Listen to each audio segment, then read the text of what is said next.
The pro-life movement, as a leader of the pro-life movement, we want to promote the protection of unborn children, but we also want to promote safety and protective legislation here for women.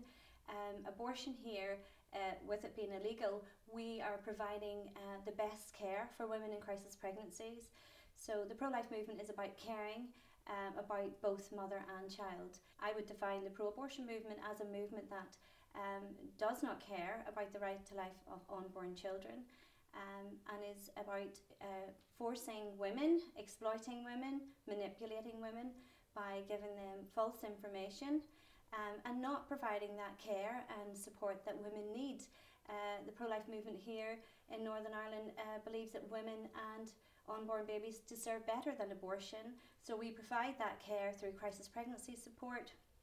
That includes financial support, practical support, emotional support. We want to eliminate the crisis, not the life of the child. Everyone has the right to life. I mean, it's a fundamental right. The right to life begins at the moment of conception. When that child is conceived in his or her mother's womb, and that child has the right to be protected. And the 1861 Act here in Northern Ireland gives every person the right to life. So the pro-life movement is a movement that cares to protect every human being. That may be that human being in the womb is a little baby girl who has the same right to life to be protected as her mother. So we believe that the right to life is equally important to protect the life of every child, and that is the mother and the unborn child. It's a fundamental right. Without the right to life, all other rights are meaningless.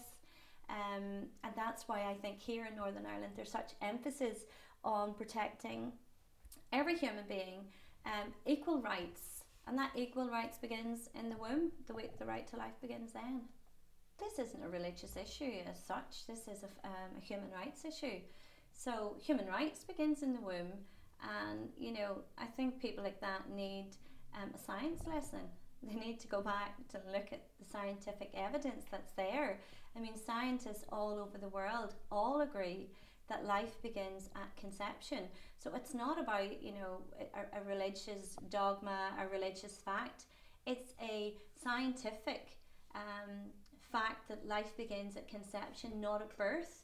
I mean, if you take into consideration a child that could be born prematurely at 19 weeks or 20 weeks, does that child's life, do we say then just because the child breathes air and is born, is that child no less a child than a child at birth, when we can provide so much better neonatal care now for premature babies who can be born at 20 weeks, 24 weeks?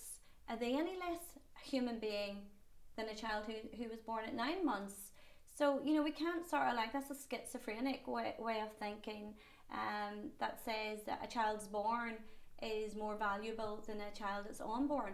What about the child 8 months and 2 weeks? What about the child 8 months and 3 weeks? Do we just keep moving the goalposts to suit our way of thinking? It's the same child. You just can't see the child, but the window to the womb through ultrasound scans, 3 and 4D scans show us now that child is alive and kicking in his or her mother's womb, and that child's no different at those different stages of development.